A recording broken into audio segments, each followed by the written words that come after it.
que está em Esdras, capítulo 9, a partir do verso 1, que diz assim: acabada, pois, estas coisas, chegaram-se a mim os príncipes, dizendo: ó povo de Israel, os sacerdotes, os levitas, não se têm separado dos povos desta terra, seguindo as abominações dos cananeus, dos heteus, dos fariseus, dos jebuseus, dos amonitas, dos moabitas, dos egípcios e dos amorreus, porque tomaram das suas filhas para si e para seus filhos, e assim se misturou a linhagem santa com os povos destas terras. E até os príncipes e magistrados foram os primeiros nesta transgressão. E ouvindo eu tal coisa, rasguei as minhas vestes, e o meu manto arranquei os cabelos da minha cabeça e da minha barba, e sentei-me atônito. Então se ajuntaram a mim todos os que tremiam das palavras do Deus de Israel, por causa da transgressão dos cativeiros. Porém eu permaneci sentado atônito até o sacrifício da tarde. E perto do sacrifício da tarde me levantei da minha aflição, havendo já rasgado as minhas vestes e o meu manto, me pus de joelhos, estendi as minhas mãos para o Senhor meu Deus e disse: meu Deus, estou confuso e envergonhado para levantar a ti minha face, meu Deus, porque as nossas iniquidades se multiplicaram sobre a nossa cabeça e a nossa culpa tem crescido até os céus, desde os dias de nossos pais até o dia de hoje. Estamos em grande culpa, e por causa das nossas iniquidades somos entregues, nós e nossos reis, nossos sacerdotes, na mão dos reis das terras, à espada, ao cativeiro, ao roubo e à confusão do rosto, como hoje se vê. E agora, por um pequeno momento, se manifestou a graça da parte do Senhor nosso Deus, para nos deixar alguns que escapem, e para nos dar uma estaca no seu santo lugar, para nos iluminar os olhos, ó Deus nosso, e para nos dar um pouco de vida na nossa servidão, porque somos servos, porém na nossa servidão não nos desamparou o nosso Deus, antes estendeu sobre nós a beneficência perante os reis da Pérsia, para que nos desse vida para levantarmos a casa do nosso Deus, e para restaurarmos as suas assolações, e para que nos desse uma parede de proteção em Judá e em Jerusalém.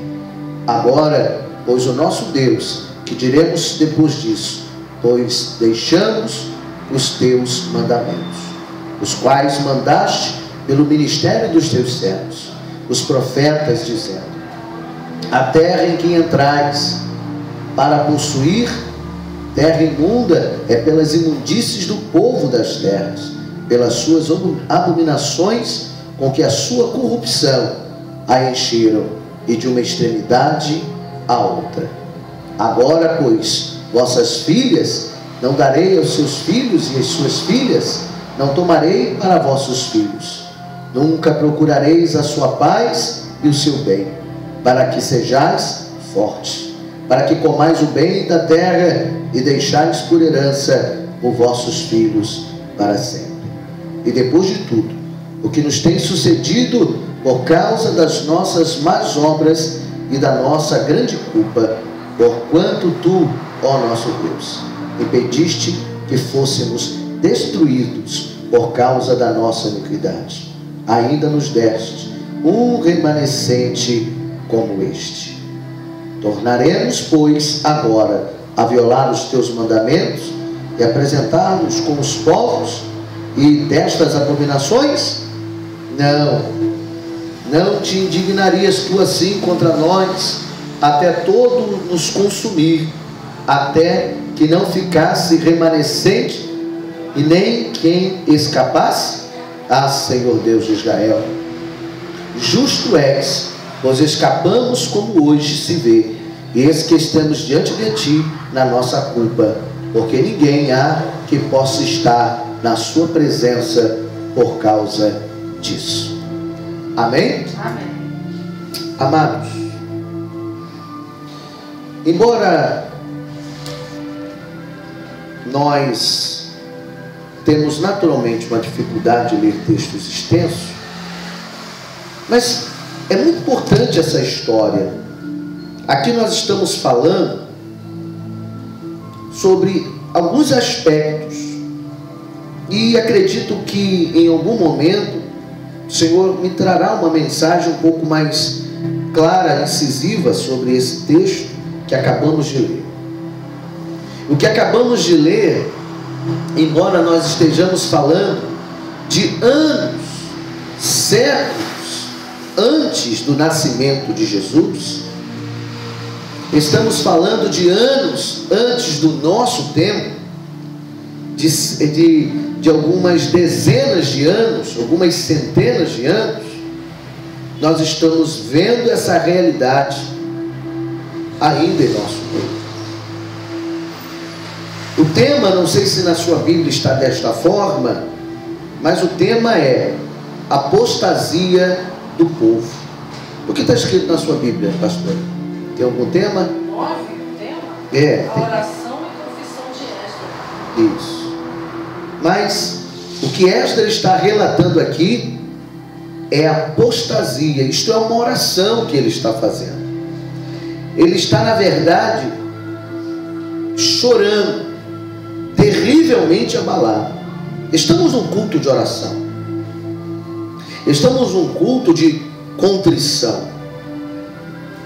E quando Deus me deu esta palavra, me fez tremer, me fez pensar ainda mais, me fez raciocinar no contexto do que Esdras estava vivendo naquele momento. Aqui a gente está falando de um momento na Bíblia quando Esdras e Neemias estão vivendo a necessidade da reconstrução dos muros de Jerusalém, né? Quem já não viu aquela história que os muros, Neemias, Esdras reconstruíram os muros de Jerusalém? Mas não era só os muros que tinham que ser reconstruídos. O que na verdade precisava ser reconstruído era a vida espiritual daqueles que já não tinham nem mais muro para guardar, nem mais muro para proteger. E mesmo que ao fazer a construção do muro, mesmo ao ver o muro ser construído, muitas vezes construímos lugares de proteção. Às vezes podemos construir uma grande igreja, um grande templo. Podemos construir aquilo que a gente chama, né, de torre forte. Mas o problema não é construir a torre, não é construir o castelo, não é apenas aparar as arestas ou ficar na brecha, como a gente sempre diz, né, tampar os buracos. Do que adianta fazermos tudo isso se quem está dentro do muro não está reconstruído? Do que adianta a gente construir uma fortaleza, Maria do Carmo, se nós aqui estamos fracos? Não é?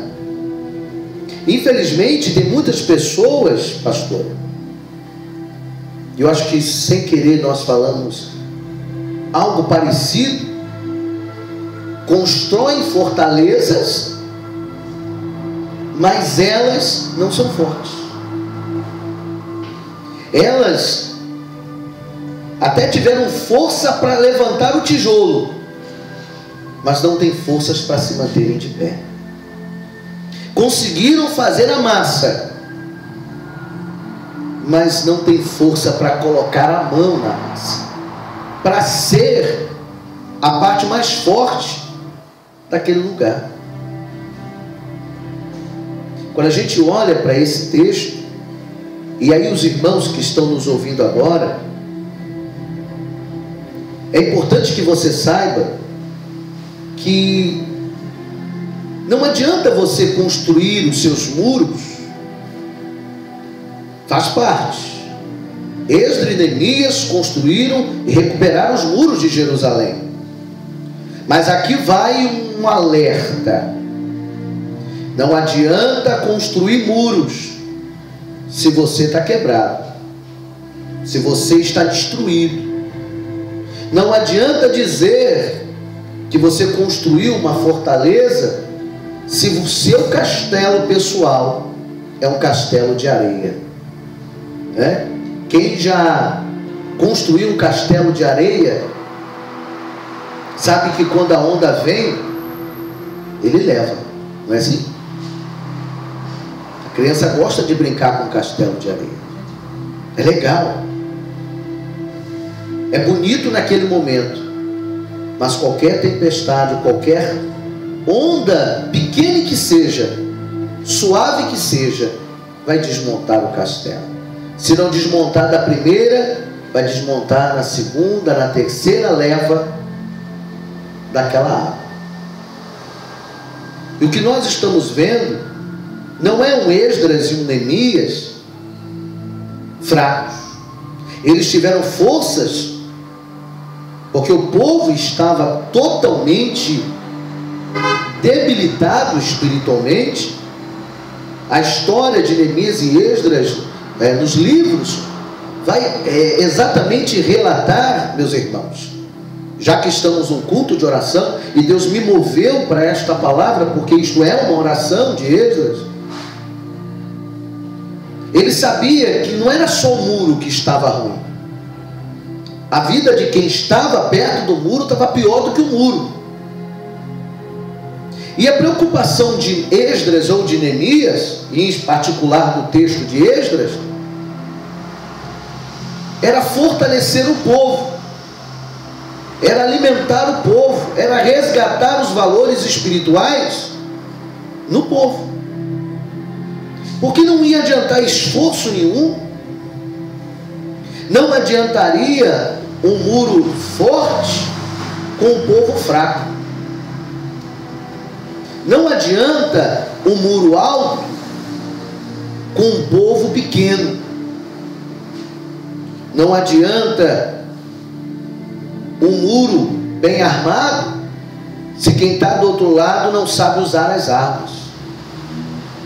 Porque quando se construía ou se constrói uma fortaleza, geralmente se coloca armas para a proteção daquele lugar, ou se coloca sentinelas. Por isso a Bíblia diz que se o Senhor não guardar a casa, em vão vigia o sentinela. Então significa que toda a casa tem um sentinela. Mas o que adianta um sentinela se o Deus que está atrás daquele muro não está fortalecendo aquelas pessoas? Ou aquelas pessoas não se fortalecem com Deus que traz guarda, com Deus que abençoa e com Deus que traz a visão espiritual. E isso, irmã Luísa, que está nos assistindo, nos faz parar e pensar que tipo de muro nós estamos construindo. Na nossa oração, na nossa busca, nós temos que entender que não basta apenas levantar um muro de oração. Nós precisamos ser fortes enquanto oramos.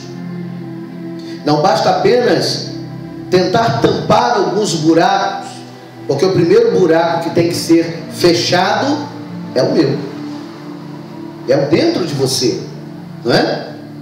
É o dentro de nós. Aonde existir um buraco, a oração, ela serve para isso. Diga mesmo em tom baixo, você diga para Deus: Senhor Jesus, o buraco que há dentro de mim precisa ser preenchido pelo Senhor. A falha que há em meu muro, em minha fortaleza, precisa ser refeito, precisa estar intacto.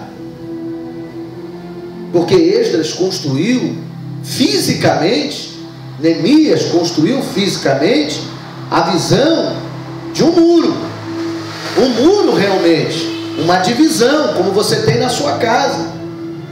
Mas ao mesmo tempo ele tinha certeza e convicção de que o povo apostatou da fé. E o que é apostatar da fé? O que significa de verdade esse sentimento dentro daqueles que estão dentro da casa do Pai? Ou parece que estão no lugar certo. Muitos estão dentro desses muros, mas são fracos como papéis, não suportam uma tempestade. O muro serve para proteger, mas a maior proteção é aquela que eu tenho dentro de mim. Nós precisamos construir barreiras. Aí agora eu estou falando no campo espiritual. Nós estamos construindo barreiras para que o adversário tenha dificuldade, diga comigo, dificuldade de chegar até mim. Nós estamos construindo no culto de oração este muro, para que quando o adversário tente ou intente, ele encontre o quê? Um muro, uma barreira, uma dificuldade. Só que mesmo que no momento de falha, ou no momento de um embate, mesmo que nesse muro, ele consiga pulá-lo, porque a Bíblia diz que Satanás, ele pula, né? Ele invade. Deus, ele bate na porta, ele abre a porteira e entra, mas Satanás não. A Bíblia diz que Satanás é como um ladrão, que ele pula a cerca, ele pula o muro, ele pula o cercado para tentar roubar as ovelhas. Ele vai atacar como um lobo feroz. Só que se isso acontecer na nossa vida, em algum momento, que é facilmente real e pode acontecer, quem estiver atrás deste muro precisa estar preparado, precisa estar atento, precisa estar usando as armaduras de Deus. Se o muro não parou, então vai ser a tua fé que vai parar o ataque do adversário. Mas isso só vai acontecer com quem constrói um muro, mas não relaxa. Quem constrói o muro e continua forte. Constrói o muro, mas não enfraquece. Porque também não adianta construir um muro e depois que terminar de construir o muro, minha irmã, é igual alguém cansado, quando acabou de fazer um serviço muito cansativo, o que ele faz? Se joga no chão. Ele está totalmente entregue. Entregue a quê? A sua própria fragilidade, o seu próprio cansaço. O muro foi construído, precisa ser construído, mas eu não posso demonstrar cansaço e nem fragilidade. Eu preciso continuar forte, firme. Eu preciso continuar de pé. E Esdras, quando olha para o seu povo, para o povo dele não, para o povo de Israel, porque a Bíblia diz: acabada pois estas coisas, chegaram a mim os príncipes dizendo: o povo de Israel, os sacerdotes, os levitas, não se tem separado dos povos desta terra, seguindo as abominações dos cananeus, heteus, fariseus, jebuseus, amonitas, moabitas, dos egípcios e dos amorreus. Resumindo, tudo que não prestava estava perto deles. Quando a gente constrói um muro, é para a gente se separar. Diga comigo, se eu construir um muro, é para me separar. O que Esdras estava vendo é que o povo se contaminou. Com quem? Se contaminou com quem não podia se contaminar. Se contaminou com quem estava fora da vontade de Deus. Meu irmão, eu sei que o que eu vou falar agora, principalmente para aqueles que estão me ouvindo também pela internet agora, ou vão me ouvir depois, eu preciso te alertar, e a você, igreja que me ouve aqui. Às vezes nós queremos ter aquele momento de, como é que eu vou dizer, quer ser legal, né? Ou quer fazer aquela amizade, ou quer estar de bem com todo mundo. A Bíblia diz que se você não aborrecer, se você não aborrecer pai e mãe, você não é digno do Senhor. Quando a Bíblia diz que se você não aborrecer pai e mãe, é que se seu pai e sua mãe forem contra a sua vida espiritual, forem contra, estou explicando para ficar bem claro, forem contra a visão de Deus na sua vida. Sabe aquele pai que não quer ouvir falar de Jesus, aquela mãe que não quer ouvir falar de Jesus? Sabe, você é um adorador, um servo de Deus, o seu pai e sua mãe te impedem de adorar a Deus. Deus está dizendo que nem um pai nem uma mãe podem impedir você de estar na presença de Deus. Então ele diz, nem que você tenha que aborrecê-los em meu nome, faça. Porque o dia que eles precisarem, eles vão recorrer à sua oração. E a sua oração vai falar com o Pai, vai falar com Deus. E é esse mesmo Deus que vai abençoar o teu pai e tua mãe quando eles um dia precisarem. Todos estão entendendo? Aborrecer pai e mãe não é ser mal criado com eles. Aborrecer nesse quesito e nesse sentido quer dizer que ninguém pode nos separar do amor de Deus. Então, quando eles estão observando isso no meio do povo, eles percebem que o povo está mais misturado do que separado. E Deus te escolheu para você ser alguém separado e não misturado. É por isso que o muro, ele existia. O muro fazia a separação. O muro era um dos mecanismos que separava o povo dos idólatras, dos adúlteros e de toda a situação que naquela época se vivia. Eu estou tentando não falar abertamente, né? Mas aí a gente está falando de promiscuidade, a gente está falando de prostituição, a gente está falando de uma série de coisas. E o povo de Israel começou a conviver, casar seus filhos, suas filhas, começaram a conviver com este momento. E quando Esdras chega e olha isso, ele fica desesperado, porque não era só o povo, eram pessoas importantes também. Ele estava vendo príncipes, ele estava vendo sacerdotes, ministérios sendo contaminados. Então aí é o cuidado de nós ficarmos atentos, porque quando vem alguém que entra em nosso meio e que não tem a mesma visão, dá tudo errado. E se ele entrar, você precisa ser um canal de Deus para convertê-lo, para colocá-lo na visão e na posição de Deus. Caso contrário, é melhor que não fique. É duro dizer isso, mas é verdade.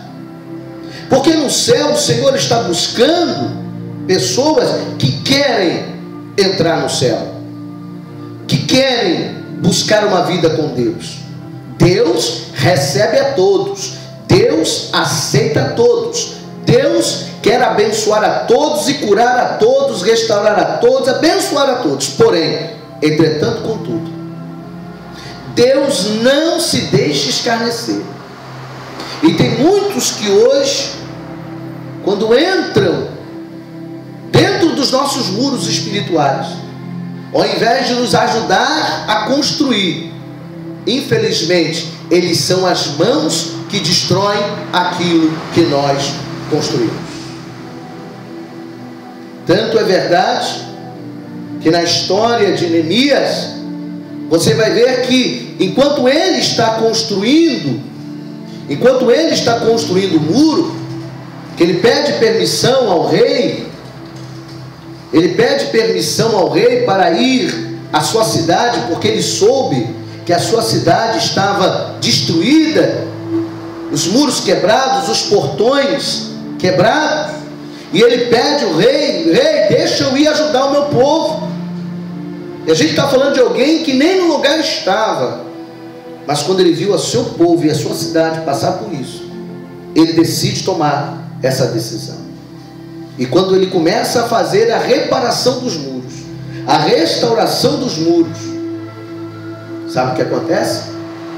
Sanbalate, Tobias e Gesem começam a chamar ele, tentando tirar a sua atenção, tentando arrancar o vigor, porque não tem coisa pior. Eu não sei se assim é com você, ou se você é diferente de todos. Pode ser que você seja, mas eu acho que não tem coisa pior, meu irmão, de quando você está em cima de um telhado, cortando uma árvore, colocando uma telha, fazendo um muro, emboçando, sei lá, colocando uma lâmpada, ou você está com seus cabelos, um coque na cabeça, né? Um avental pendurado, e tome na vassoura, e tome no rodo, e está trabalhando, e está suando, e de repente chega alguém e faz você parar, e você fica entre a cruz e a espada: ou atende ou continua trabalhando. Eu desço da escada para atendê-lo, ou digo para ele voltar mais tarde. É horrível isso.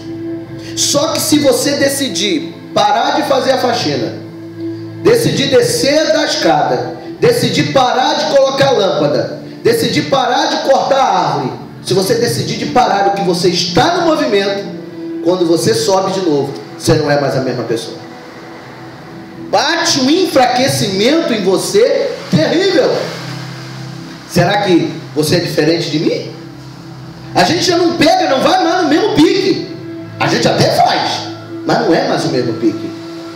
Porque a coisa melhor do mundo é quando você está no pique. É quando você está ali, vamos que vamos. Eu detesto parar. Quando eu estou fazendo algumas coisas que requer tempo, eu fico até sem almoçar. Pode ser até errado, mas na minha cabeça, naquele momento, se eu parar, vai dar preguiça, porque eu já não estou com vontade de fazer, não é verdade? Quem é que gosta, né, de ficar cansado? Ninguém gosta de ficar cansado, né? Você faz porque é necessário, você faz porque o dia a dia há uma obrigação de ser feito. Mas se você pudesse escolher entre estar viajando e lixando uma parede, entre um telhado ou passeando num shopping, você estaria onde? Passeando, fazendo uma viagem. Porque quem não gosta de um lazer? Só que tem hora que o lazer precisa esperar, né? E você tem que fazer o que tem que ser feito. E foi exatamente isso que aconteceu com Neemias. Aqueles homens falando para ele descer, que ele queria conversar com eles.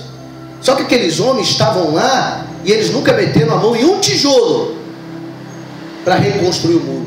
Bastou alguém colocar a mão para ajudar, para fazer, para conquistar, que se levanta um para fazer você parar. Isso é um recado de Deus para nós. Isso é um recado de Deus para você que está na internet. Isso é um recado de Deus para você que está me ouvindo pelo YouTube. Se você está vendo as pessoas tentando te parar, peça orientação a Deus e veja se não são esses tipos de pessoas que estão na sua vida hoje. os Sambalacos, os Tobias, que quando você está no seu melhor momento, tem sempre um para te fazer descer. É por isso que tem muitas crises espirituais, porque as pessoas se misturam. Irmão, não dá para se misturar. Uma coisa é você dar um bom dia, uma boa tarde ou um até logo. A outra é se misturar. E o Salmo 1 é lindo demais, não é verdade? O que o Salmo 1 diz? O Salmo 1, ele nos diz que nós não devemos sentar aonde? Aonde? Na mesa dos escarnecedores, na roda dos escarnecedores. Por quê? Porque quando você senta ali, você parou o que você estava fazendo. Porque você não é um escarnecedor. Mas se você sentou ali, você é obrigado a ouvir escárnios. Você é obrigado, de alguma forma, a se alimentar daquilo. E você está se misturando. Você está se envolvendo mesmo que você não queira. Tem lugares e tem coisas na nossa vida que a gente tem que ser, infelizmente, quase que mal educado em alguns casos. Mas é melhor ser um mal educado, dotado do Espírito Santo, do que tentar fazer o politicamente correto e o Espírito Santo se entristecer com você. O mal da humanidade hoje, você que me ouve, é o tal do politicamente correto. O que é o politicamente correto? É você ser uma pessoa que você não é. É você tentar agradar, porque aquilo vai fazer com que todos fiquem confortáveis. Desde quando a Bíblia nos dá a direção de conforto? A Bíblia é renúncia. A Bíblia é confronto. Viver com Deus, tem gente que quer viver com Deus, mas não quer viver confronto. É impossível, meu irmão. É impossível, minha irmã. É impossível viver sem ser confrontado todos os dias. Você é confrontado pelos demônios, você é confrontado pela família, você é confrontado pelas pessoas, você é confrontado pelos principados e potestades, você é confrontado diante dos seus mais pequenos e singelos momentos, você é confrontado. Você tem que saber qual é a sua posição. Não dá para ser politicamente correto. O que é o politicamente correto? Um amigo seu, muito gente boa, naquela hora ele para e conta a piada do Joãozinho. Todo mundo cai na gargalhada. Você olha para um lado, olha para o outro. Politicamente correto, o que você tem que fazer? Vou rir também. Isso é politicamente correto. Para quem não sabe o que é, eu estou dando um exemplo simples. Você se sente na obrigação de rir da piada do Joãozinho, que foi uma piada suja, uma piada às vezes pesada, ou inconveniente, ou que ofenda a sua fé, ou que ofenda a sua diretriz espiritual. Mas para você não deixar a pessoa sem graça, para você não parecer uma pessoa soberba, né, na visão deles, para não parecer uma pessoa inconveniente, você ri. Isso é politicamente correto. Só que quando você ri para o errado, Deus chora, Deus se entristece, porque você acabou de se misturar com quem você não devia, ou com algo que você não poderia. Amém, meu? É muito forte isso aqui. É muito forte o que Deus está falando conosco aqui. É muito forte essa visão, porque quando ele olha, ele chora. Esdras se decepciona em ver um povo tão misturado, um povo que deixa a mistura fazer parte da história. Quando você mistura a história de Deus com a história do mundo, não vai dar certo nunca. Vai ser um cruzamento que não vai funcionar. Eu vou brincar aqui. Irmão, se você vê um cruzamento de um poodle com uma poodle, vai sair o quê? Um cruzamento de um poodle com uma poodle, vai sair o quê? Qual animal vai sair? Um cruzamento de um fila com uma fila, cachorro, né, que eu estou falando. O que vai sair? Um fila. Cruzamento de um pastor alemão com uma pastora alemã, vai sair o quê? Um pastor alemão. Agora, o cruzamento de um fila com um pastor alemão, que cachorro vai sair? Vai sair o quê? Mas os dois não são de raça. E saiu o quê? Mas o pastor não é alemão? O fila não é brasileiro? Os dois não são de raça? Não era para multiplicar? O que acontece? Divide, quebra a linhagem. Então quando se mistura, você vai me perdoar, mas eu vou ter que falar, o que tem por aí de crente vira-lata, você está entendendo, meu irmão? Desculpa, mas é verdade. A gente está rindo para descontrair, mas o nosso pensamento agora foi longe. A realidade do que eu acabei de dizer é algo sério, profundo e verdadeiro. Cadê? Evidente que eu não estou comparando ninguém a uma raça irracional. Eu estou comparando espiritualmente a visão do cruzamento de raças, do cruzamento de ideologias, de princípios. Estou fazendo uma percepção de como o povo estava naquele momento. Você pega o povo que era temente a Deus, que vivia os preceitos da Torá, que conhecia a Deus como ninguém. Nós estamos falando de um povo que teve a experiência de ver o mar vermelho se abrir, que teve a experiência de ver o Jordão se abrir, que teve a experiência de ver o monte fumegar, que teve a experiência de ver descer do céu maná, sair água da rocha. Um povo que teve experiências que nós jamais teremos, jamais. E aí o que ele faz? Ele se mistura. Esse povo se contamina. Ele se contamina com uma outra raça, que na opinião deles era uma raça, que na opinião deles, aí eu tenho que pensar como eles estavam certos. O que tem? Não tem nada a ver. Lembra dessa história? Isso faz parte, isso é legal, só que feriu os princípios da Torá. O que é a Torá? A Bíblia do tempo do Novo, do Velho Testamento. Aí você pega um povo contaminado com o erro do pecado, prostituição, e agora o povo que estava limpo, purificado, tendo dimensão do que era Deus, se misturar.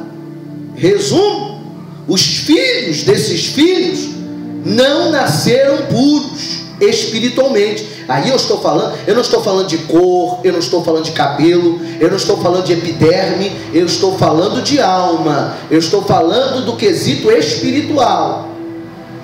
Este cruzamento, o nascimento deste cruzamento, nasceu homens e mulheres que no quesito espiritual não tinham identidade, não tinham raça, nasceram vira-latas, porque misturou. E você pensa que nós estamos diferentes disso? Não.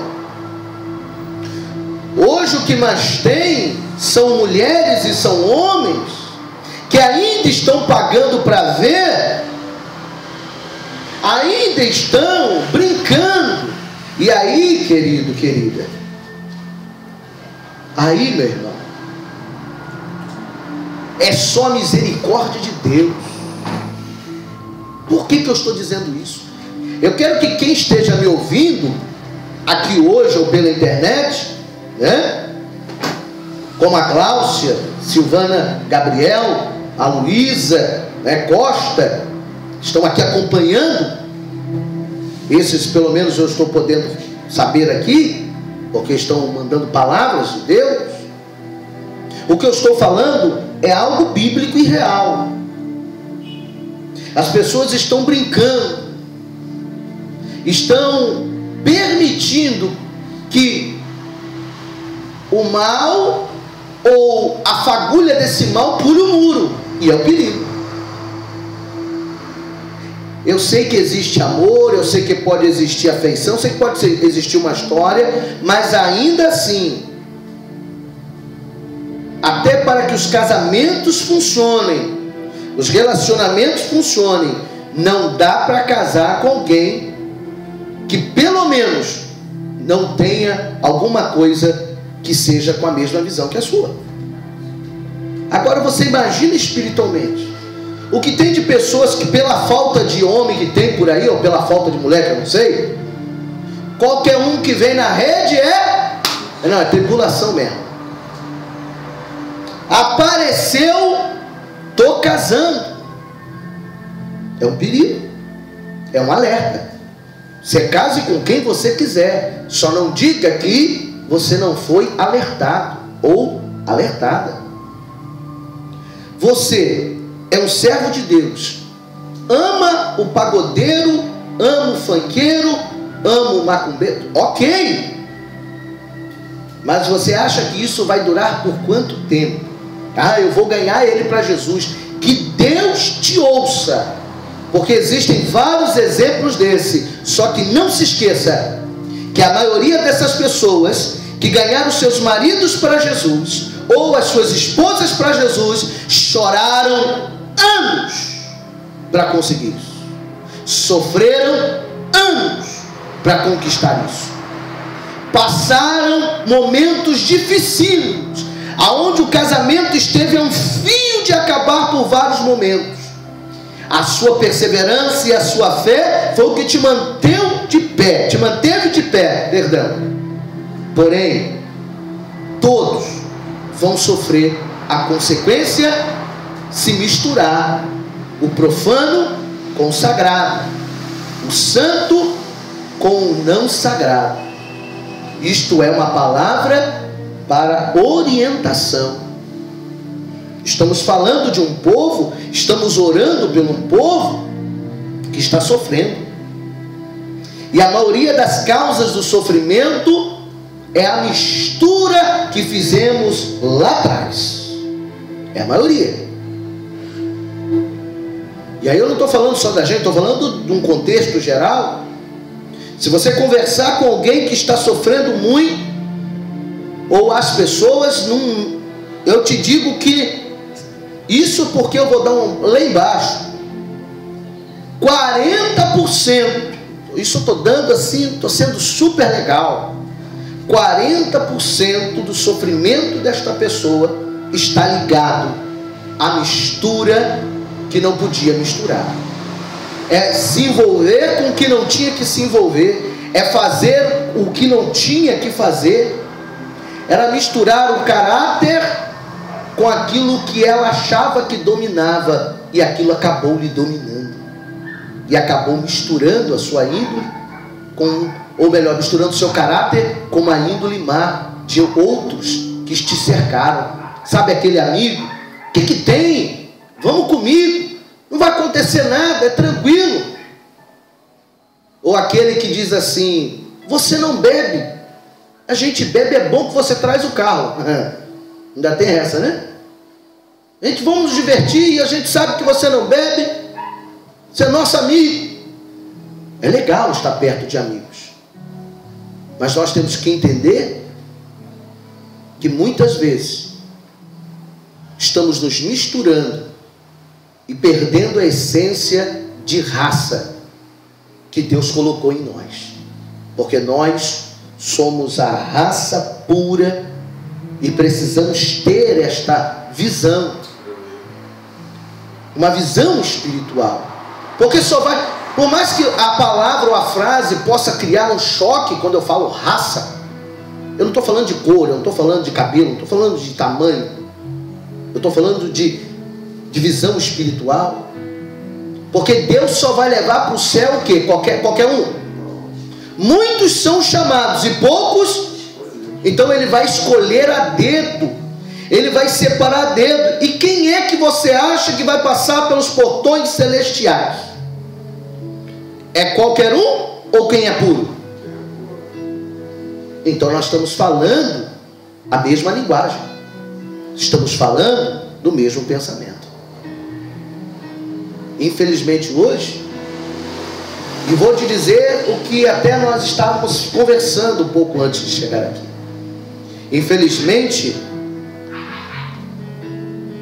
Kleber, as pessoas não estão preocupadas com a qualidade da igreja. Ela está preocupada com o que ela consegue ter dentro dela. E quem dera que essa necessidade fosse pelas coisas espirituais. As pessoas estão preocupadas com o que a igreja pode oferecer como instrumento institucional, como organismo físico, jurídico. Só que se esquecem que este organismo vai cair. A igreja institucional, ela não leva ninguém para o céu. Esse organismo jurídico, ele é importante, porém ele não leva ninguém para o céu. Porque o que eu estou falando aqui, eu não dependo desse organismo. O que esse organismo está fazendo comigo aqui hoje é me facilitando. Eu posso usar uma internet, eu posso usar uma mesa, eu posso usar uma cadeira, eu posso usar cadeiras. Eu tenho luzes que me favorecem para que eu não esteja na rua. Ele apenas colabora, mas a essência da igreja não está na cadeira, não está na internet, não está no mecanismo que eu estou usando. Porque o que faz diferença aqui hoje é o que Deus está falando. Amém. É o que Deus está produzindo dentro de nós. Nessa noite, meu irmão, o Senhor nos leva a essa reflexão com uma profundidade muito grande. A gente tem que aprender a sermos diferentes, sem fazer ninguém se sentir diferente. Eu acho que esse é o maior segredo. Você pode ser diferente, mas sem olhar para alguém que está fora, sem menosprezá-lo, sem magoá-lo, sem feri-lo. É mostrar para ele que, embora você seja espiritualmente buscando a santificação ou a qualidade, você olha para ele com amor, com carinho e com vontade de que ele também conheça o Deus que você conhece. Ser uma raça pura ou viver uma vida espiritual pura não significa que você pode ou tem o direito de desdenhar daquele que não tem. Que isso fique claro também. Que isso fique claro também. Mas eu não posso ser a referência inversa. Porque a coisa mais triste, mais dolorosa, é alguém olhar você em algum lugar. Você nunca vai saber. Mas o dedo foi apontado. E a pessoa vai dizer: ah lá, é crente, ah lá, é da igreja. Ele nunca vai entrar na igreja, mas ele sabe o que é errado e sabe o que é certo. Tanto que ele é capaz de te julgar. Você já parou para pensar nisso? O ser mais ímpio na face da terra, minha irmã, ele consegue te julgar como se fosse com uma régua exemplar de Deus. É inacreditável. Pense em alguém que faz tudo errado, mas quando ele olha para alguém que diz ser de Deus, ele tem exatamente a medida do que é certo e do que é errado. E olha que não é nem revelação de Deus, porque dentro de cada ser humano existe uma coisa chamada bom senso. E isto não foi colocado por livros e nem tampouco por escolas. Isso foi colocado desde o nascimento dentro de qualquer um. O homem faz o que é errado porque quer, porque gosta, porque sente prazer ou satisfaz. Mas isso não quer dizer que ele não saiba. Amém, meu? Ter prazer é uma coisa, gostar é uma coisa, se sentir bem é uma coisa. Agora, isso não será desculpa, porque cada um de nós sabemos o que pode e o que não pode, o que ofende e o que não ofende a santidade de Deus. Isso é uma verdade. Isto é a maior verdade. Às vezes, sabe o que acontece? No meio do politicamente correto, você é chamado para estar em algum lugar, no meio dos amigos. Quero deixar claro que eu não sou contra em você andar com amigos, pelo menos que sejam pessoas direitas, né? Porque se você andar com quem não presta, quem com porco anda, farelo come. Eu estou falando de pessoas direitas, mas que tem uma vida fora do padrão que é a sua, espiritualmente falando.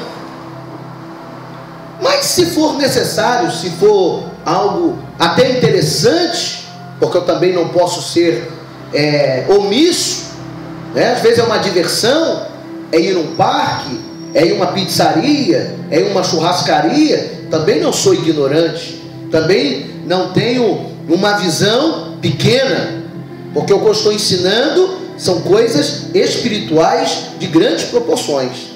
Mas eu sei que existem as exceções, eu sei que existem momentos que é natural de qualquer ser humano estar, porque o ser humano vive em sociedade. Mas nós temos que ter muito cuidado em nosso posicionamento, porque no meio desse grupo todos vão fazer aquilo que a sociedade não condena. A sociedade não condena. Mas se você fizer algo que fuja a isso, e eles serão os primeiros a te estimular. E eu não estou falando beber, eu não estou falando fumar, eu não estou falando fazer coisa errada, estou falando um detalhezinho. É uma coisa pequenininha. É aquilo que passa desapercebido.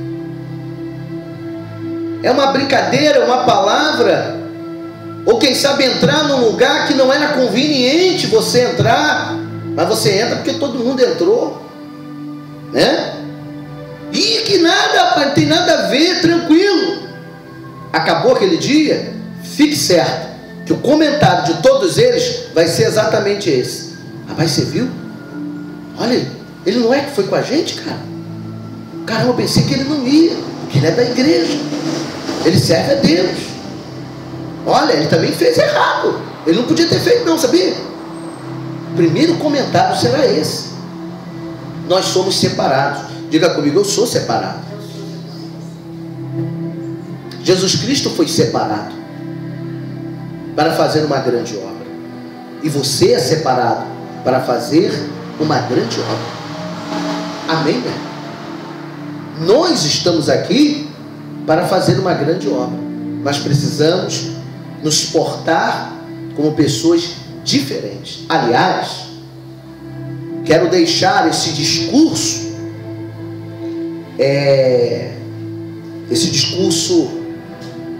religioso, quero deixar de lado esse discurso eclesiástico e dizer a você o seguinte: o mundo está precisando, não é de crente, nem tampouco de evangélico. O que o mundo está precisando são de pessoas que tenham caráter, índole. O mundo está precisando de pessoas que adorem a Deus em espírito e em verdade. E isso não tem nada a ver com o discurso de igreja, não tem nada a ver com o discurso de crente. Isso tem a ver com uma vida pautada na vontade de Deus. Porque na crise todos os seus amigos sabem a quem procurar. Mesmo que você teve momentos de lazer com ele, mas você sempre teve a sua posição. Mas quando ele tiver um problema com a namorada, com o namorado, com o noivo, com a esposa, com o esposo, pensa em quem que ele vai procurar. Você, nós, quem me ouve pela internet. Sabe por quê? Porque ele viu em você alguém diferente, alguém separado. E não é porque você é da igreja A ou da igreja B, é porque você é de Deus. É porque você é do Senhor. E quem é do Senhor tem a obrigação de ser um canal de bênção, de vitória para quem esteja perto. Nós somos obrigados a sermos abençoadores. Amém, meu irmão? Que nesta noite, quem sabe falei um pouco mais daquilo que eu gostaria, ou pensei em falar, melhor dizendo, mas eu acredito que cada um de nós foi alimentado. Eu fui alimentado. As pessoas estão sendo alimentadas. As pessoas estão aqui na internet falando comigo. Eu que não posso responder elas. Mas elas estão aqui dando glória a Deus, dizendo: é verdade, é isso mesmo. As pessoas estão aqui escrevendo e mandando o seu recado. Ou seja, Deus está falando com cada uma dessas pessoas. Amém. Amém? Deus está restaurando não só os muros, mas também quem fez os muros, quem construiu os muros, quem levantou os muros. Um dia eu falarei melhor dentro desse texto. Eu vou guardar esse texto, porque Deus falou com uma profundidade muito grande em minha alma nesse texto. Eu nunca preguei nesse texto especificamente. Foi a primeira vez que eu fiz um comentário nesse texto. E eu sei que Deus ainda falará ainda mais debaixo dessa verdade. Amém, meu irmão? Eu glorifico ao Senhor por este momento. Eu queria agora, meu irmão,